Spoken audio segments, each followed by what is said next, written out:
Seriously, holy fuck, what the hell was that? Really, you're just doing a big smoky burnout right in traffic.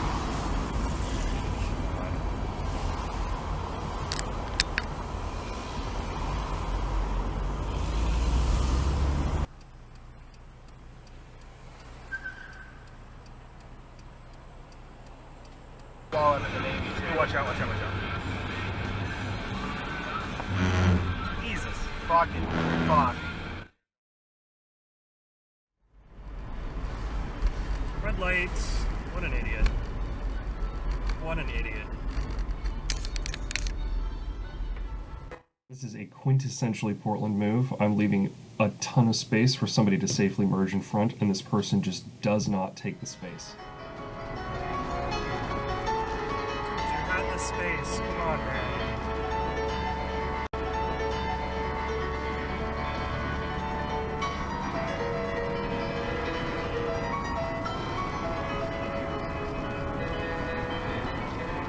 Wow. Just commit, man. You had so much space. Of dumb shit you've done on this podcast. Yeah, So- take it out of that bag, dump it straight in the Oh, fire extinguisher no, dust no. to dampen the smell. Keep going. Realistically, I don't know why I'd have to take the bag.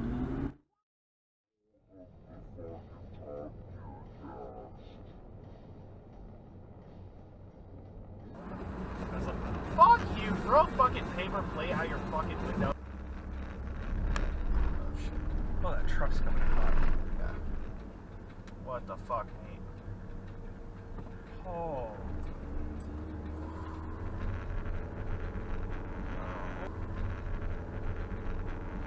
Oh my god, thank goodness for modern safety, though.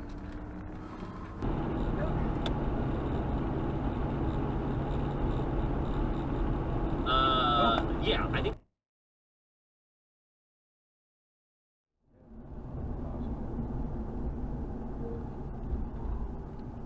Whoa. What in the heck happened there?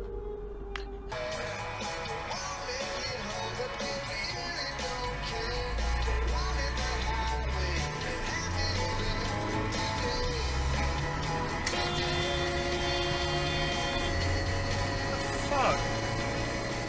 This clip got a lot more interesting as I was editing it. I didn't see that white car running the red light at the very beginning. And then as we're making this left turn, behind me, theoretically while our light is still green, I don't think it possibly could have changed that quickly, there are two cars coming from the same direction that also run the light, that white car and then that SUV back there. I don't know if there was a malfunction with the traffic light or what happened. Bump.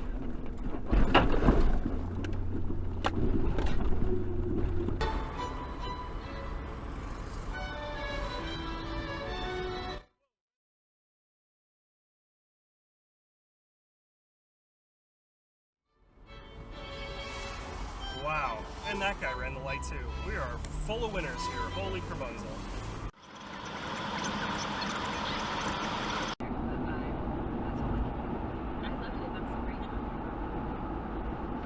Should we get started? Should we? Oh my god, you really didn't. Oh my fucking god. Jesus Christ. Absolutely. Right What after in the the short fuck? So just a quick recap of what the heck happened in the last clip. So I just finished overtaking that car on the right when this car on the left pulls out, and at first it seems like he sees me and waits in the oncoming lane, and then at the last second swerves back into my lane. And I thought I was really close to the car I had just passed, but fortunately looking at the rear cam, it looks like that person I passed slowed down and actually gave me some more space. So kudos to him, because that could have been bad.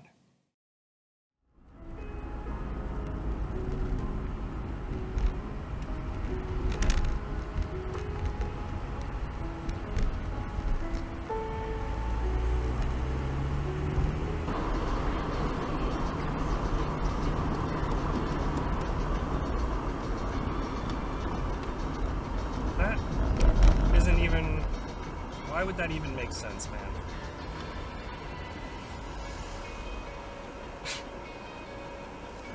At that point, just go.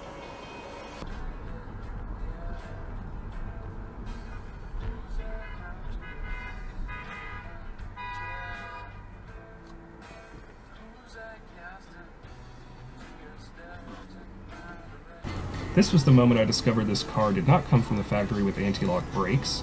It's been a while since I drove a car like that.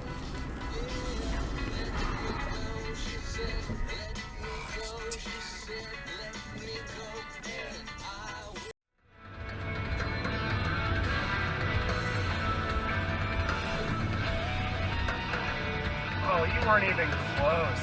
Jesus.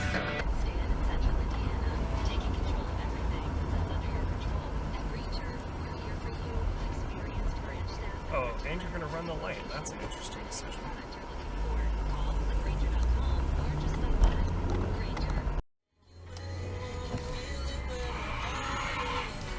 Really? You're a real moron.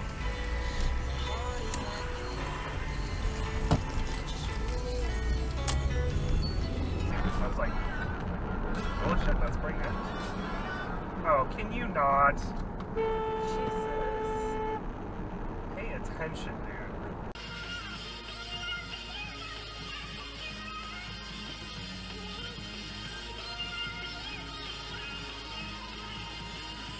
You didn't even have a fucking chance! Golly.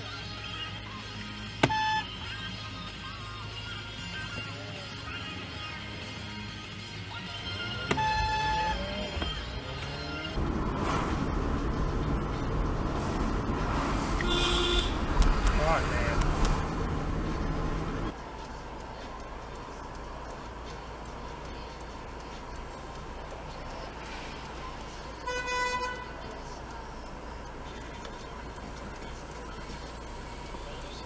So this is a three-way stop with the incoming traffic not needing to stop.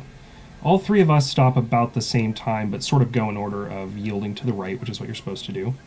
I take my turn, and this blue car decides to honk at me and get really close to my back bumper. Fucking not. It's a fucking four-way stop, you absolute dipshit. The light ahead is red, and I'm pretty petty, so I did just sit there for a second. I'll show the rear cam in a sec, but this is just context for what was happening and where I was turning and stuff.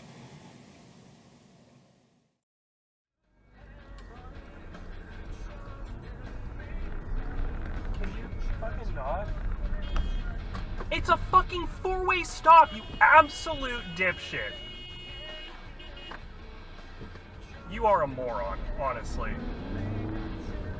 Truly a moron. Notice she also completely fails to maintain any sort of lane through the dual turn here.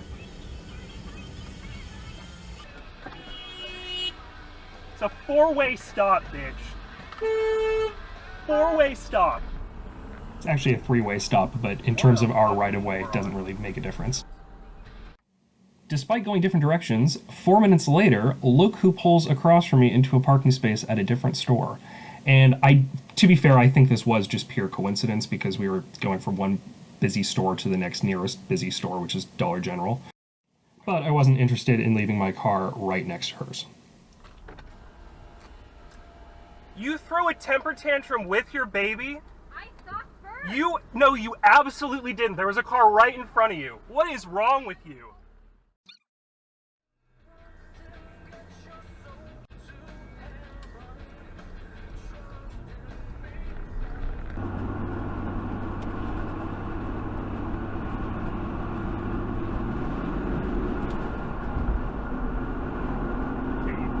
Give that guy a chance to let you in, man.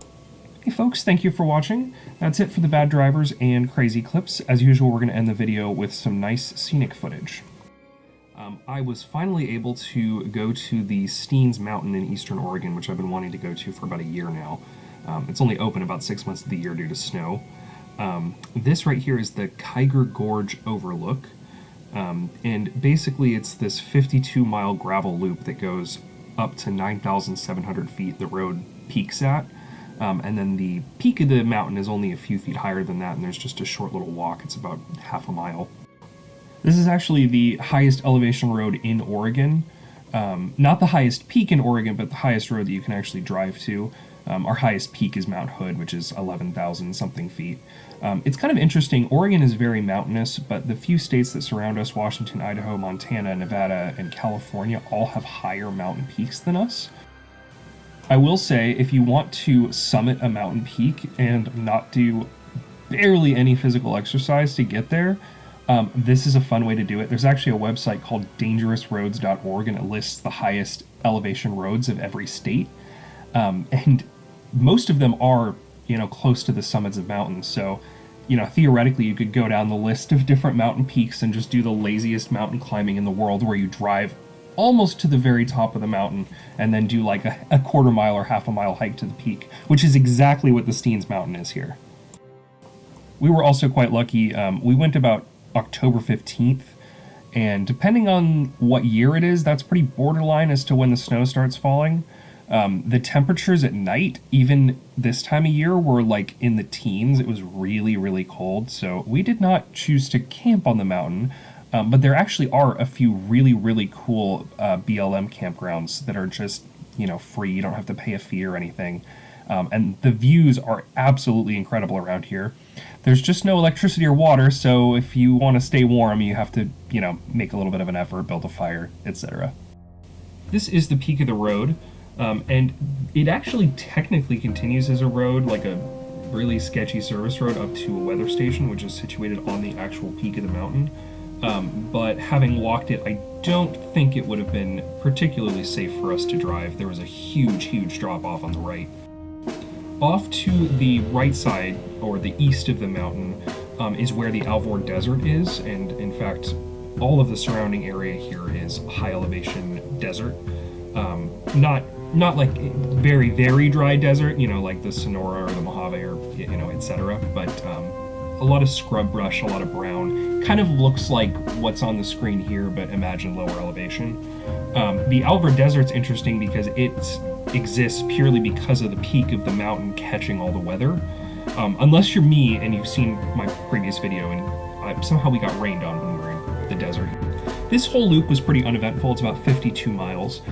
Any regular car could do it. You don't need a all-wheel drive or four-wheel drive or anything. There's no sections that are very steep. The only thing I'll warn you about is there was a lot of it that was really, really washboardy, so you have to go quite slow unless you want to be bounced to death. And driving a 25-year-old SUV, it is real bouncy. Our nickname for this truck is the Bouncy House. So that's one thing to consider. If you have a new car, it's probably less of an issue. Oh, and it's also quite dusty, but again, probably not an issue if you have a new car with actual door seals. This is the Alvord Desert off to our right, and somewhere sort of ahead of us is the actual peak of the Steens Mountain. The Alvord Desert, this is the second time we've been here, and it's absolutely beautiful. I mean, you can camp anywhere on it. The weather was fairly nice. It only got down to about 40 degrees Fahrenheit, or maybe it was like 38 degrees Fahrenheit, but it wasn't too bad compared to the 15 degrees of the Steens Mountain. I will say in the wintertime it does get quite a bit colder, obviously, because it's eastern Oregon and it's the desert. But yeah, we found a really nice little spot. I actually got to test out my off-road LED light here, which I haven't found a ton of use for because you can't use it on public roads, obviously, because it's incredibly bright and obnoxious.